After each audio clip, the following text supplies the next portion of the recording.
Assalamualaikum warahmatullahi wabarakatuh. Halo anak-anak cerdas yang cinta agama, yang cinta bangsa, dan yang cinta ilmu pengetahuan. Apa kabarnya? Kali ini kita akan bersama membahas ringkasan materi tema 1, selamatkan makhluk hidup, subtema 2, hewan sahabatku, pembelajaran pertama. Terdapat 2 muatan pelajaran, yaitu IPA dan IPS. Kita langsung saja ya. Yang pertama, muatan IPA, perkembangbiakan hewan. Hewan berkembang biak untuk melestarikan jenisnya. Perkembangbiakan hewan dibedakan menjadi 2, yaitu perkembangbiakan generatif dan perkembangbiakan vegetatif. Perkembangbiakan generatif pada hewan melibatkan induk jantan dan induk betina.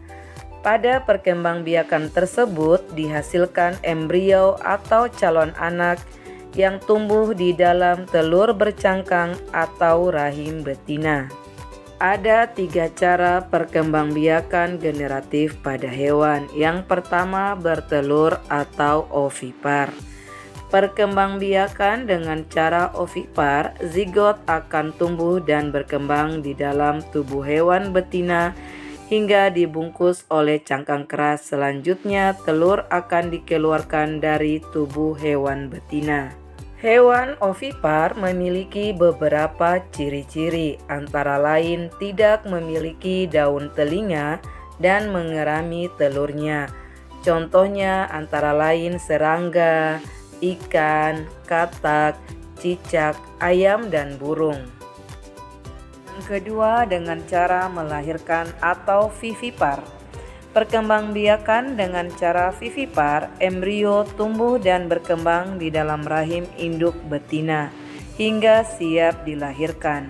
Ciri-ciri hewan vivipar antara lain memiliki daun telinga, tubuh ditutupi rambut, dan memiliki kelenjar susu. Contoh hewan yang berkembang biak dengan cara vivipar antara lain kucing, harimau, kera, kelinci, sapi, kambing, gajah, paus, dan lumba-lumba. Yang ketiga, bertelur dan melahirkan atau ovovivipar. Perkembangbiakan dengan cara ovovivipar, embrio dibungkus oleh cangkang telur.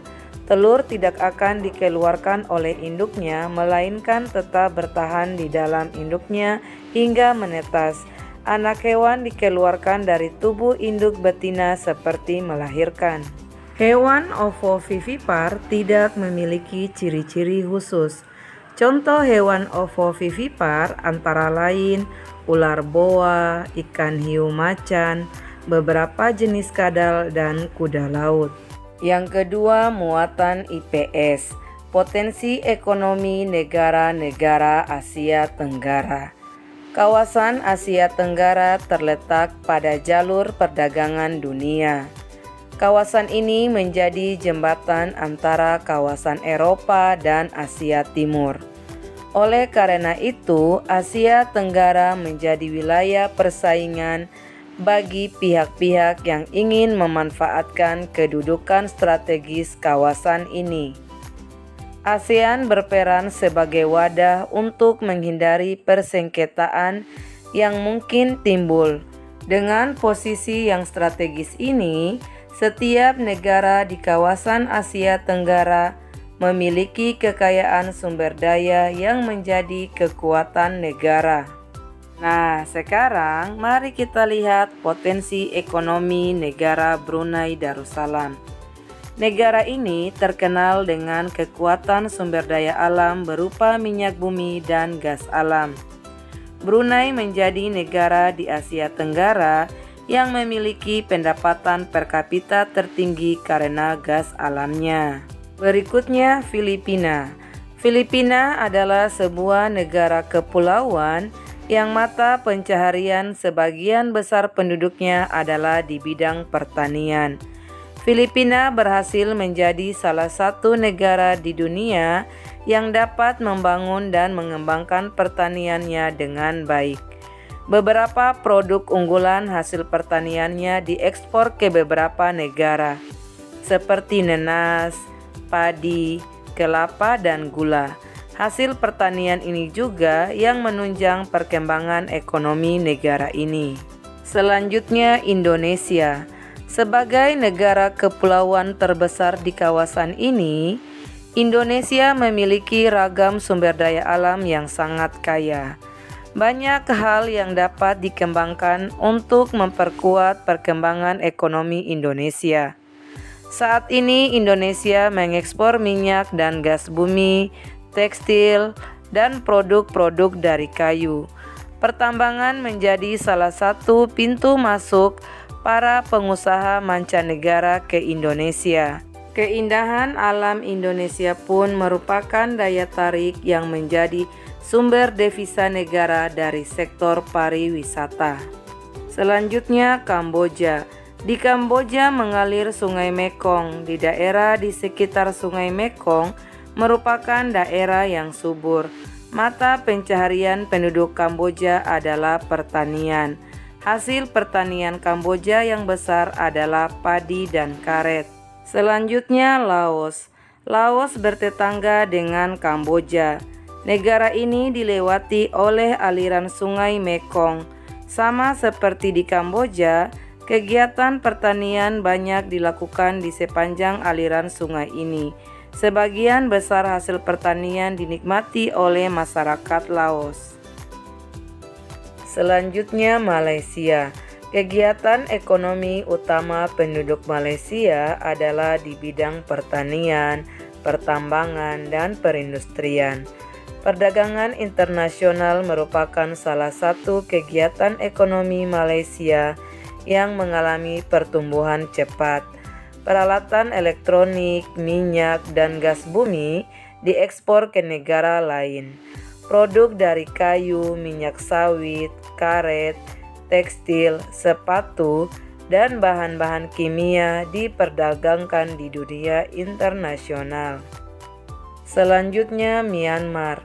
Mata pencaharian utama penduduk Myanmar adalah pertanian, perkebunan, dan pertambangan. Padi merupakan hasil utama dari pertanian di sana. Myanmar merupakan salah satu negara penghasil padi terbesar di Asia Tenggara. Selanjutnya, Singapura. Singapura merupakan negara paling maju di kawasan ASEAN. Letak Singapura sangat strategis. Saat ini, Singapura menjadi negara transit teramai di Asia. Selanjutnya, Thailand. Thailand sering disebut sebagai lumbung padi di Asia Tenggara. Padi memang merupakan hasil pertanian terbesar dari negara ini. Selain itu, perkebunan, kehutanan, pertambangan, dan industri juga merupakan kegiatan ekonomi penduduk Thailand. Saat ini, penghasilan utama Thailand adalah sektor pariwisata. Keunikan bangunan budaya di Thailand menjadi daya tarik tersendiri bagi para wisatawan mancanegara. Dan yang terakhir, Vietnam. Setelah pulih dari Perang Vietnam, negara ini mulai berkembang di berbagai sektor perekonomiannya. Pariwisata dan turisme mendukung perkembangan ekonomi. Bidang pendukung lainnya seperti usaha jasa di bidang perhotelan, restoran, serta transportasi juga turut berkembang pesat. Demikian ringkasan materi kali ini. Jangan lupa tetap semangat dan jaga kesehatan. Sampai jumpa di pertemuan berikutnya. Billahi taufiq wal hidayah. Wassalamualaikum warahmatullahi wabarakatuh.